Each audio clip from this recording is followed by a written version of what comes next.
கோவை விழாவின் ஒரு பகுதியாக காந்திபுரம் பகுதியில் அணிவகுப்புகளுடன் கூடிய கலை நிகழ்ச்சிகள் ஏராளமானோர் பங்கேற்ற நிலையில் அதனை அமைச்சர் செந்தில் பாலாஜி துவக்கி வைத்தார். அந்த காட்சிகளை தற்போது பார்க்கலாம்.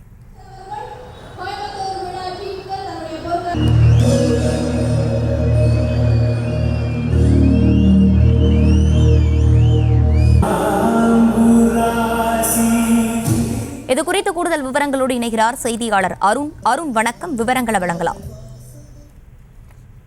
வணக்கம்.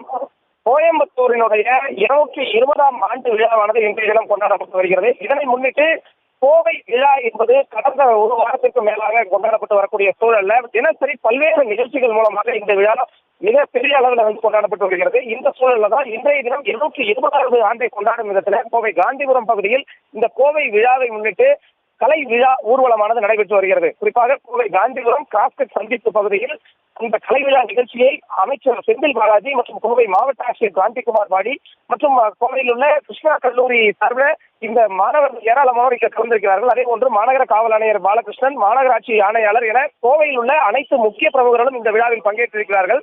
அனைத்து மாநிலங்களைச் சேர்ந்த கலை நிகழ்ச்சிகளானது இந்த இடத்தில் நடைபெற்றிருக்கிறது. குறிப்பாக கோயம்புத்தூரில் மிக பிரபலமான வள்ளி கும்மி, அதே போன்று தப்பாட்டம் உள்ளிட்ட பல்வேறு கலைகளும், அது மட்டுமன்றி குஜராத், மகாராஷ்டிரா, ராஜஸ்தான் என பல்வேறு மாநிலங்களைச் சேர்ந்த கலை நிகழ்ச்சிகளும் நடைபெற்றது.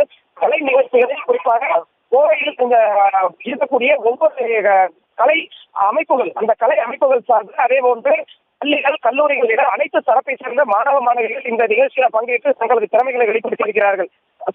சிலம்பாட்டம், அதே போன்று காவடியாட்டம், தப்பாட்டம் என அனைத்து கலைகளையும் இங்கு அரங்கேற்றிய நிலையில அமைச்சர் செந்தில் பாலாஜி இந்த நிகழ்ச்சிகள் முழுவதுமாக இருந்து பார்த்திருக்கிறார். சுமார் 3 மணி நேரமாக இந்த கலை நிகழ்ச்சிகளால் நடைபெற்ற நிலையில இந்த பகுதியில் மட்டும் சுமார் 5000க்கும் மேற்பட்டோர் திரண்டு இந்த கலை நிகழ்ச்சிகளை பார்வையிட்டார்கள். அதே போன்று இந்த இடத்தில் போக்குவரத்து பாதிப்பை சீரமைப்பதற்காக காவல்துறையினரும் ஏராளமானோர் குவிக்கப்பட்டிருக்கிறார்கள்.